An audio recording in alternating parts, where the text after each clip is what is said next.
We now have a firm grasp on how many Xbox Game Pass subscribers there actually are, and it looks like they've either lost millions of subscribers or things have cooled off tremendously. Microsoft themselves confirmed they missed their forecasted mark, but what does this mean for the long-term viability of the service itself? This is definitely a video you don't want to miss. Hey there everyone, I'm the Crapgamer, and of course this is Crapgamer Reviews, your home for gaming news, opinion, reviews, and much more. You'll probably notice a few cool changes around here, but you know what? That shouldn't stop you from giving us a like and possibly consider subscribing. If you haven't already done so, maybe take a minute to consider doing so. Thank you so much for choosing to spend some of your free time with me and my silly YouTube channel, as always. Now, Xbox Game Pass has been a bit contentious when people talk about it. On one hand, you have Xbox fans who swear up and down that it's the best thing since sliced bread. On the other hand, you have people like me who are much more skeptical about the whole setup. Now, as I've kind of mentioned multiple times before, what's the end goal of the service? Will poor sales from games in the service lead to less games overall on the platform? There's just a ton of unanswered questions to be had, and sadly, there's a lot of people that think it's fake concern or something along those lines. When you bring up any kind of concern with this type of situation, they just go, oh, well, Microsoft's a trillion-dollar company, they can do what they want. But I think they really failed to grasp the whole idea that eventually this has to make money for them or it doesn't make sense for them. I think a lot can be derived as good from the service from a certain group of gamers for sure, but I'm not sold on it being the driving force behind Xbox itself. It seems like that's just not a smart move considering all that we know about subscription services elsewhere, including Netflix, which actually rarely brings in a profit, and as most of you know, Microsoft is super corporate. They're really a super corporate entity. It all comes down to the dollars and cents, and people can be skeptical about not owning their games. Let's not forget that, right? Like, it's not a one-to-one situation like with music or even some of the shows that we watch and things like that. People like to own their games. You're paying a premium price. You're not paying, you might be okay with spending $1 on an iTunes or something and, not having a physical copy of that. But when it comes to even movies, paying a premium for that, $15 versus 60, 70 or more for a game and not actually owning it, I think people are really starting to come around to that, and a lot of people want to own their products. Based on a recent financial filing by Microsoft, however, Xbox Game Pass subscribers are at around 20 million as of June 2021.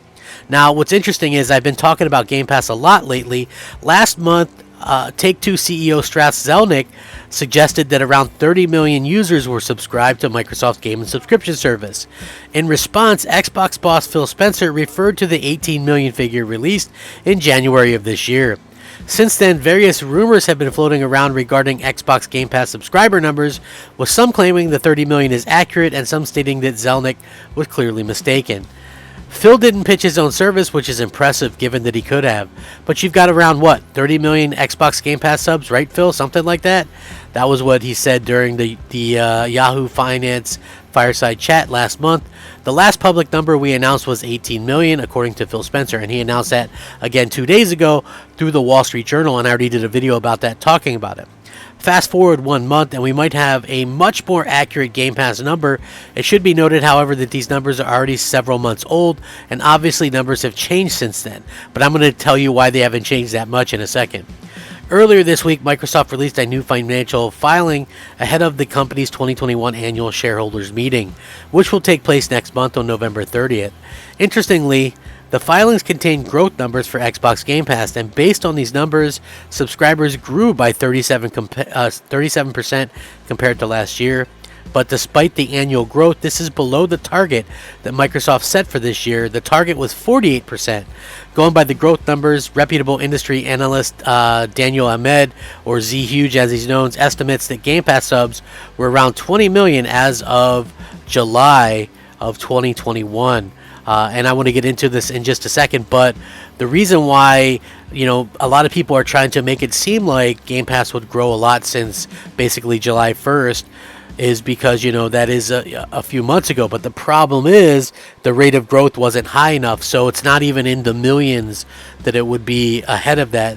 It would be right at around 20.4 million if this is to be believed. So Steven Totillo said Game Pass subscriber news: Game Pass subs grew in 12 months ending June 30th, but below Microsoft's target 38% or 37% up. Target was 48%. Don't have the number.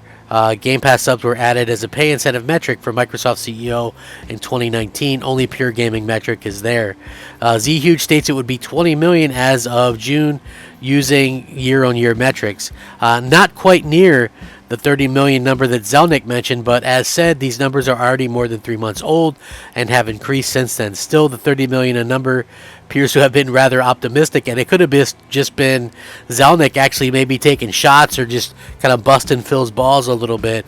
What are your guys' thoughts, though, however, on the Game Pass situation, and how will Microsoft's upcoming AAA releases, including, Forza Horizon 5 and Halo Infinite, affect those Game Pass subscribers?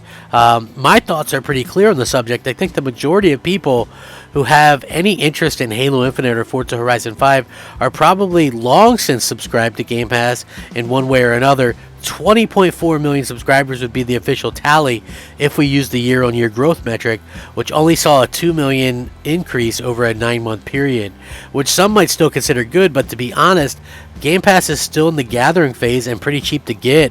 I converted all of my Xbox Live Gold over to Game Pass Ultimate for a $1 fee for only one time. I made that fee one time, and I suspect many other users just did exactly the same. Then again, that's exactly what Microsoft wanted us to do. With that being said, with the lockdowns ended and continuing to end around the world, Game Pass numbers could fall further still in the future, and that's something that I think a lot of people are probably starting to take note of. I think it was a huge mistake by Microsoft to stop trying to gain momentum in actual console sales themselves. If we're being realistic, it was always foolish to think, quote-unquote, billions of people would be interested in hardcore gaming via streaming or other means. This isn't directly related to console or PC. If it's not a console or PC, most people aren't going to be interested in it through a tablet or whatever. The people that are going to use that stuff is probably already in the ecosystem via a PC or console. So if those people actually wanted to play these types of video games, they'd likely have found a way by now. Let's just say, for argument's sake, we look at the situation Sony is in with the PlayStation 4 and the PlayStation 5. Combined, that's almost 130 million consoles. They have almost 50 million paying PlayStation Plus subscribers, and that's off the back end of almost 130 consoles. Xbox has maybe only 50 million combined consoles between the Xbox One and the Series X and S.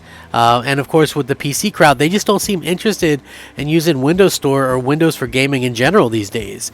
Having 20 million subscribers at the rate Microsoft is going just doesn't sound as impressive to me. Would it be that high without the $1 deals? If you couldn't buy a box of Pop-Tarts and get a free month, or 3 free months? With as much as Microsoft has marketed Game Pass lately, it just seems like incredibly slow growth. I saw a video clip of the streamer Ninja. He was talking about his time with Mixer, and it gave me a very clear indication on just how corporate Microsoft still is. Let's go ahead and take a listen. Very tough, and we really believed in Mixer too. Actually, I want I want all my fans and everyone to know, dude, the amount of faith that we actually had in the platform. Didn't think that Microsoft was going to be that big of there was just this wall, bro, where we would talk to Mixer and we were like, hey, this is what really is preventing people from coming onto the platform. And then they were like, okay, we gotta go to Microsoft. So it'll be a year before we can make any changes. Yep. And it's I will say. And see, I think paying streamers over $100 million while not listening to their ideas to help grow the platform seems like a very Microsoft thing to do, at least to me personally. Everything Microsoft does has to have some kind of end goal and idea of huge profit. We know Game Pass makes no money for them right now, and we know even Netflix struggles to make a profit in today's world. So something has to give at some point. This is and will always be my concern for Xbox being an app. If it's not successful at some point, when will Microsoft cut losses? Perhaps they should have put a bigger emphasis on the console itself. I think the service is fine, but if we're honest about things, the majority of people who use Game Pass are always going to come from the console and PC, regardless of how many tablets, phones, and TVs Game Pass might work on. This is a stark, harsh reality that I think people are going to have to understand and realize at some particular point. And someday, I think we're going to start to see, some real numbers from this. It might be under 20 million, but I think that Microsoft and a lot of people have to realize that for them to really be profitable, you have to be at probably 150 million subscribers or more. And it's going to be very hard for them to do that because people aren't going to pay for Game Pass. They can't really download the games. I just don't see streaming that as being a viable option for most people. With that being said, I will link this, of course. Are you surprised by the lack of subscribers? I've been saying it for a while. They really lacked the big bangers in there to be competitive and to grow the service. But that's just me. What do I know, right? I'm a fearmonger. Thanks for watching. If you enjoy the content, give us a like, subscribe. Thanks for watching. Rack 'em up, fact 'em up, crap gamer 'em up. Crap gamer out.